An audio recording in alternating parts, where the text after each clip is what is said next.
Hi, Rory here from hypnotc.com. This is a really quick video that we're recording for people who either are struggling with food cravings, or in lockdown for a while. It's a very common thing that's going around, but also for anyone who is a hypnotherapist or looking to become a hypnotherapist to help people with food cravings. So this is something that you can either use for yourself or use with clients if that's something that you're looking to do.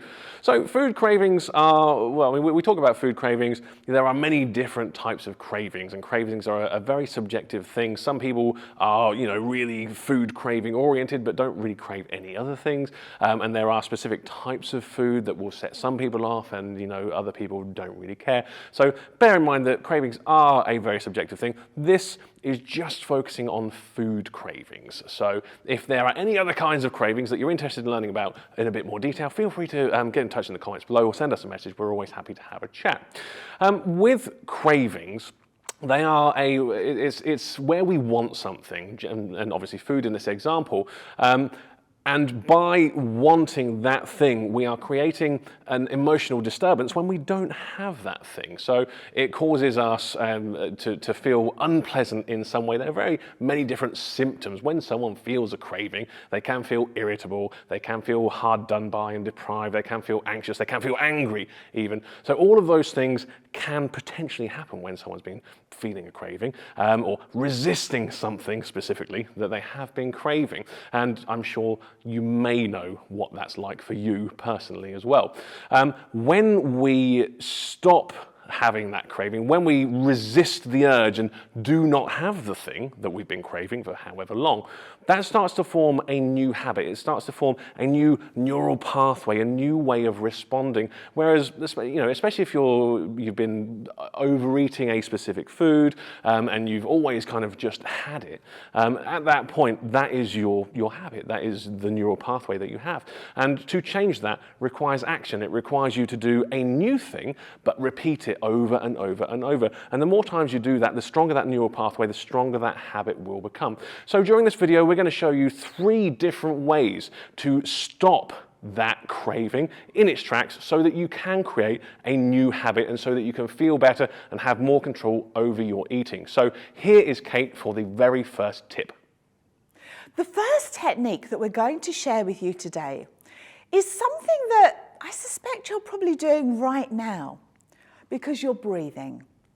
And breathing is a really easy way of letting go rapidly of any craving that you're experiencing. So what particular type of breathing? Well, it starts with relaxing your jaw. If you're tense, you can tense your jaw, and that can be the start of shorter breathing, more tense breathing. So relaxing the jaw sets off that relaxation response. And letting go helps you come away from that fight and flight tension and start to relax. Now, the next thing, once you've relaxed your jaw, is to focus on where you can feel that craving. Is it here? Is it here? Is it in your abdomen? And really focus on that area. And then all you need to do is to take a lovely breath in. And then as you breathe out, make that out breath longer and imagine that that craving is just releasing as you breathe out. Then take another refreshing breath in, and as you breathe out, making that out breath longer, just notice that craving is already starting to dissolve away. And you can just continue to breathe in, and then breathe out, making that out breath longer, and just notice that before you may even be aware of it, that craving is a distant memory.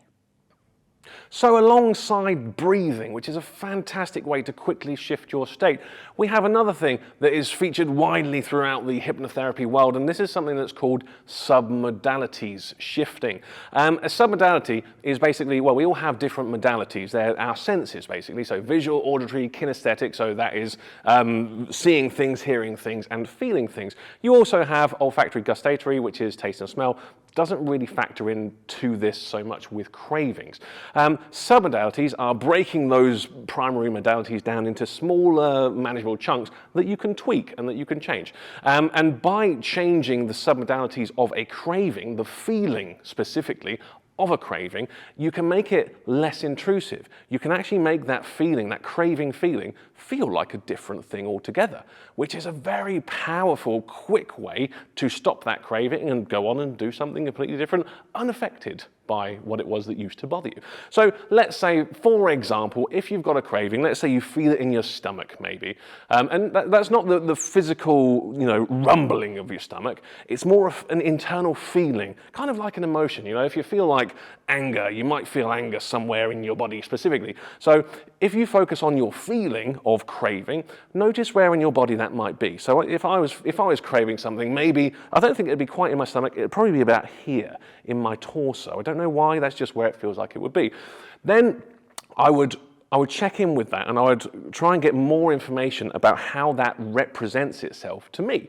So if I was to think about my craving, I think, okay, so it's here, and if I had to give it a shape to represent it, I think it would be a triangle. No, actually, it would be a pyramid. I don't know why, it just is. That's how I feel it would represent itself, and that's what you would ask yourself or your client about theirs. And then you get a little bit more information about how that thing appears or what it's doing. So my triangle, it's not really moving. It feels like if it was made of something, it'd probably be made of metal. If it was a color, it would probably be black. And if it was a texture, it would be like shiny. And I don't think there would be any movement, so it doesn't feel like it's moving. It just feels like a static, black, shiny pyramid made of metal. That's weird, right? It's a feeling inside, but that's how it would represent itself to me if I had to describe it to someone.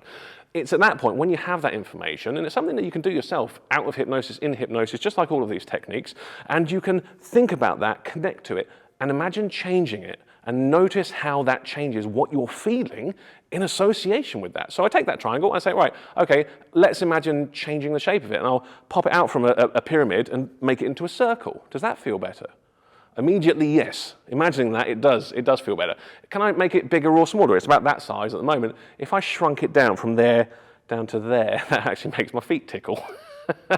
That's weird, wasn't expecting that to happen. And then like the texture, it's still the metal ball. If I changed it, I don't think I'd like it if it changed the texture, so I think I'd leave that. But you could change it. I could make it into a fluffy ball, or I could make it into like a rubber squidgy ball, or anything like that. But for me, that texture feels about right, and it feels a nicer feeling now than it did when it was the big pointy triangle or pyramid. The final thing, you could maybe change the color or the movement. So I might change it from a black ball into a white ball. Yeah, no, I like the black one more. No other colours work for me at this time. Anyway, it could change. And the other thing is movement. It's not really moving, but maybe I could move it. Maybe I could have it like swinging from side to side. Ooh, that makes me feel sick. Don't like that. Not craving something though. When that happens, feeling sick instead. You can't crave something and feel sick at the same time.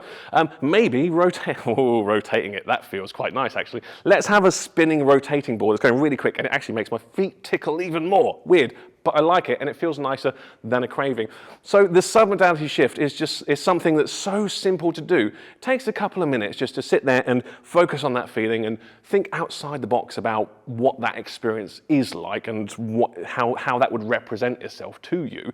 But once you've got it, you can change those elements, and it makes such a quick, significant difference. It's a really powerful technique that I hope you're going to go away and use whenever you have a craving for yourself. Our third rapid craving elimination technique is that of anchoring. Now, you may or may not be familiar with the term, but you might already be familiar with how anchoring presents. Imagine that you smell a perfume as you're walking down the street, and instantly it takes you back to a time that you associate with that perfume, perhaps a loved one or a positive experience. We can have associations with any of our senses, what we see, what we hear, what we feel, can be anything. And a great way of creating a rapid state change, perhaps from feeling a little bit irritated that we're having a craving into something perhaps more calm or more focused or more in control, is to use an anchoring process. And it's perhaps more simple than you might realise. All you need to do is to think about, firstly, how you would like to be feeling instead. Let's use relaxed, as this is a bit of a theme for this session. So you want to feel more relaxed, and then you think to yourself, well, have I experienced times in the past where I felt relaxed? Now, most people can answer that affirmatively. And then what you would do is either, perhaps in self-hypnosis or in hypnosis, or even out of the hypnotic state entirely, you would use your memory and you would go back in time to a time when you really felt relaxed, that you think, oh, that was an amazing time, maybe a time at a spa or just lazing there in bed. And then really connect that experience as though you were there. Build it up, really connect to that sense of relaxation. And when it's as powerful, as relaxed as you could possibly feel, you'd create a physical anchor, something like that, thumb and ring finger together. Hold it, hold it, hold it, really store it in the anchor, and then just allow that scene to fade away. Allow your mind to clear. And then you would do exactly the same process. Go back to another time you felt relaxed, build it all up, so it's really, really intense.